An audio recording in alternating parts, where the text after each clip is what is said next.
Number 1, energy is currency.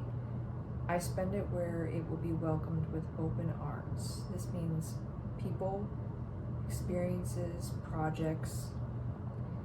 If I've learned one thing over the past few years is how to use my energy properly and where to use it. I used to be someone that just kind of put it wherever or gave it to whoever, and I've drawn back a lot over the past few years, and it felt very foreign at first, but it's something that has completely changed my life. Number 2, I allow my truth to exist while holding space for others. I can have a truth at the same time that someone else has their own truth.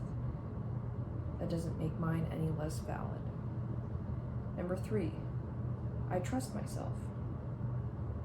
Period. End of sentence. Number 4, I cook all of my meals at home. It's not about control, it's more about carving out time each day to spend with myself, for myself. So when I cook, it's kind of my meditation time. I'm not someone who can meditate the traditional way very easily. It just doesn't come to me the way it does for a lot of other people, and I think that's kind of a ADHD difficulty. But instead of shaming myself for not being able to meditate in a very traditional sense, I just restructured it to a way that works for me, and meditating for me is cooking, and I like to listen to my favorite music while I cook. I love a good audiobook when I cook, or I just put on noise-canceling headphones and get to it. It's, again, been very transformative. And I do understand in saying this that time is a luxury nowadays. In me kind of inspiring this way of doing things, cooking, all your meals for yourself, I get that a lot of us don't have the time or energy to be doing that. And that's why I want to say that even if you're cooking 60% of your meals for yourself, that's a win. I think as long as you're viewing it as this kind of meditative thing, then there's less of a chance for you to err on the side of, takeout or a frozen meal from the store. And yeah, shifting that perspective, and again, not bringing shame into it for me, was another turning point. Number 5, I spend a majority of my time with myself. I get to know myself. I learn to run into myself rather than away, by lieu of relationships, societal titles, career growth. There are a lot of things in our current system that encourage us to find peace everywhere but within ourselves. And this has been another thing that's been really hard for me, because I was talking to a family member recently, because I have a lot of family members who are either just retired or on the precipice of retirement. And in that conversation with the family member, I was mentioning that I heard something interesting lately, who knows where it was, YouTube, TikTok, whatever, where a guy was saying retirement is a true test for if you like yourself, because it's the first time in a lot of people's lives where they are given the space and time to sit with themselves. And a lot of people have been outrunning self-development, and retirement really puts you face to face with yourself. And in choosing to spend a lot of time with myself rather than engage in a lot of things that people my age do, and this isn't me trying to be a fucking pick-me, but I truly have realized that a lot of things have changed and shifted in my life the more time I spend with myself, because when you're comfortable with yourself, I mean, it just, like I've been saying for everything, it's really a game changer. And I actually like myself, and that's a huge a huge milestone to hit. Number 6, I face my shadow. I don't run, I integrate. And this very much ties into my previous point of just sitting with yourself and how uncomfortable that becomes when you realize that there have been some elements of yourself that you have been unconsciously running from, or that have been influencing your life in a very negative way. And I recently came in contact with a shadow work coach, which I'm looking forward to working with her, because I think I'm at a point in my journey where I'm like, okay, I can't do all of this alone anymore. I have far too much bias for myself, and I need someone with fresh eyes to really guide me through these next stages. So I'm glad I found her, and I will most likely report back, because I think that shadow work is incredibly important and something that I wish wasn't so taboo. Number 7, I make choices based on how happy it would make my inner child. And here's another monumental one. This takes a lot of deconstructing, because I think we're taught in our society that childlike joy and wonder should be left in our childhood, and it has no place in adulthood. But if you look around in our society, especially to our politicians, we're just a bunch of grown-up babies, and no one really has it figured out. And I think if we were to view it through that lens and realize that adulthood is kind of a construct, and that's why it feels like we're continuously getting things wrong and life isn't fulfilling anymore. It's because we've lost that connection to our, quite frankly, naive child self. I'm not saying we should go back to being naive about things. I think that's just erasing a lot of current day issues, whether it be personal, societal. But we deserve to, sprinkle a little bit of that back into our lives. Number 8, I work every day to exist more consciously in my body than in my mind. I am having a human experience, so I should be present. A lot of this work has revolved around getting comfy in what I like to refer to as my meat suit. And I'm not the first one to come up with this term, but having a human experience, and especially a human body, is very, very uncomfortable. And I think in the ways that specifically the beauty industry. Number 8, I work every day to exist more consciously in my body than in my mind. I am having a human experience, so I should be present. A lot of this work has revolved around getting comfy in what I like to refer to as my meat suit. And I'm not the first one to come up with this term, but having a human experience, and especially a human body, is very, very uncomfortable.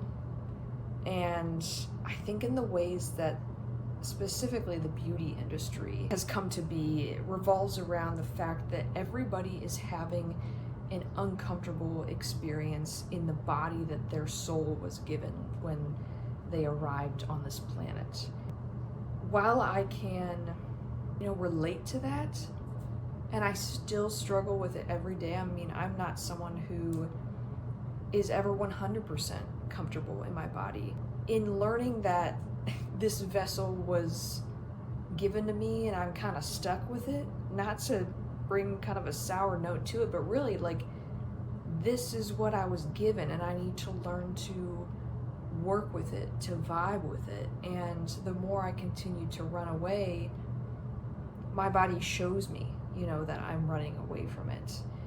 And by running away, I mean eating food that isn't good for my body, being around people that don't make me feel good, because the mind and body have a very profound connection, and when you're even engaging in things that you don't think have to do with your body, such as being around certain people, it affects your body. And it's a very uncomfortable thing to be given a meat suit upon arrival in this world. But like I said, we're stuck with it. So learn to appreciate it and speak good into it and see where it gets you. Number 9, I let things, people, experiences go when they've served their purpose in my life. I no longer sink my claws in further to things that aren't meant to come with me. And I think I'm just gonna leave this one here, because I also think I could go on and on about this one.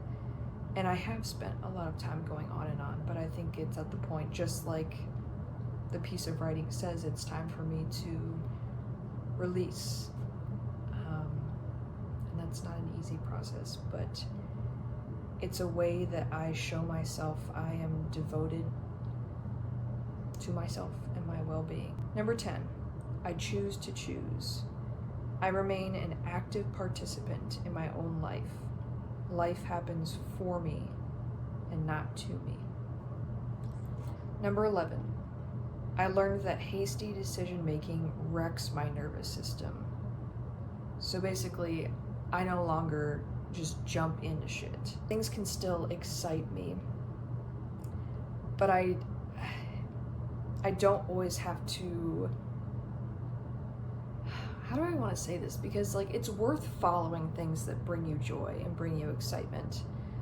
But my point is that it'll do you good to sit back and realize, oh, is this just something I'm chasing because it's the dopamine of the moment, or is this something that will actually give back to me? Not that you should go into everything in life thinking you deserve something in return. I think that's a very toxic place to put yourself in, but it's more about being level-headed in your decision making. Number 12, I allow myself to be perfectly imperfect. And as I'm making this video, we've got the South Node in Virgo, and that's crossing over my first house. So this is a very monumental time for me to let go of this idea of perfectionism, because it was something I was clinging on to for a long time. I think in a very unconscious way though, because in my last videos, you know, I've mentioned coming to terms with my neurodivergence and some of my health issues, and a lot of my perfectionism was rooted in what I now know as wanting to be more neurotypical, or just live in a way that isn't truly aligned with my soul. And I think that was the most freeing thing for me, because it still means a lot to me to put effort into my life and at least give it my best try. But I now realize that it's more important for me to just enjoy the ride, you know, like put my best foot forward, but not be upset when it doesn't work out perfectly. And I think when we talk about perfectionism, we also have to talk about control, and I've had to let go of a lot of control in these past few years too, and that has been something that has been very humbling. But allowing myself to be perfectly imperfect is an amazing way that I can show devotion to myself, because it's still giving myself a standard, but not one that is so impossible to meet. Number 13, I no longer feel the need to justify the things I like. I like what I like, point blank. And I think I'm specifically talking here about my special interests, because when I like something, I don't casually like it, okay? I pour my heart and soul into it, and I learn If it were a book, I learn cover to cover, and I memorize that shit. And I used to feel really weird about that, mostly because other people made me feel weird about it. But it's now something that I really enjoy about myself because it shows how capable I am of loving something, and by extent, loving myself.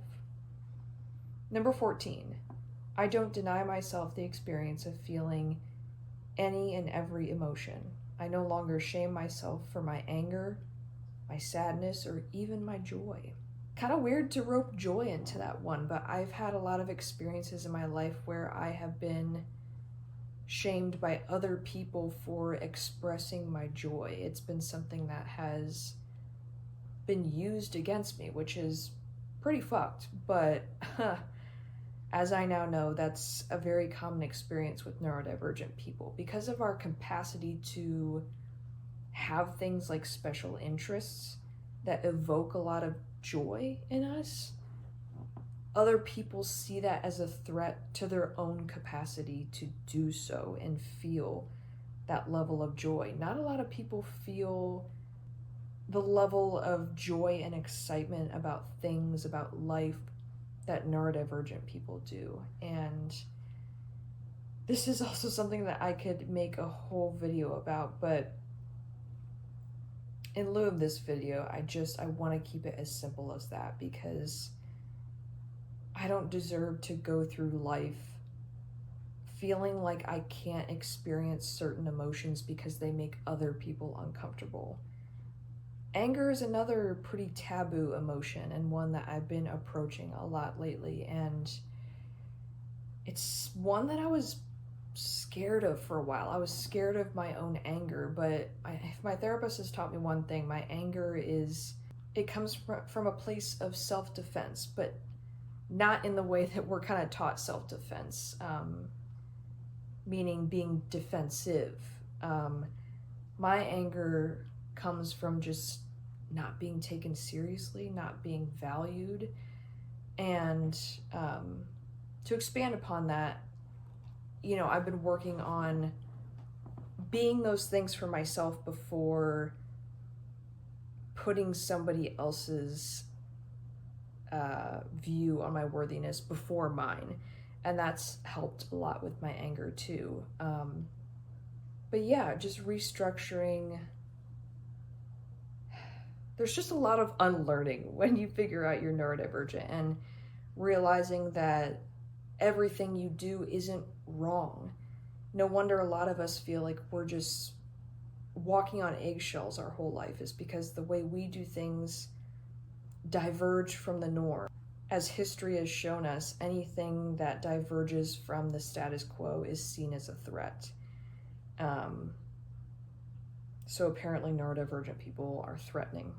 A little backwards there. But number 15, I believe in myself. Period. Number 16, I don't carry guilt with my need for rest. And what a note to end on, because rest has been the biggest topic of conversation for me this past year, and something that I'm still sinking into. Again, here we go with that perfectly imperfect thing. There's no perfect way to rest either. And I think for a while I had this idea that there is a perfect way to rest, like an ultimate way that for some reason I can't achieve, which, saying it out loud, is just silly bonkers. But this just comes with the territory of unlearning a lot of neurotypical ways of doing things, because my version of rest still won't be that of a neurotypical person, and that's also been a game changer. Realizing that I can write my own narrative, and by extent come up with my own version of rest and what it means to me. So those are a few ways that I practice devotion to self, and hopefully this influences you to make a list, because I think in making this list, I needed reminders of all the ways that I do show up for myself, because it can be very easy for me to gloss over these things and feel like I'm just not doing enough. Or because even coming up with 16 things, that's a lot of ways that I practice self-devotion, and I could have made a list of 25 things, but 16 is my lucky number, so I thought I would stop there. But yeah, I just think doing exercises like this lately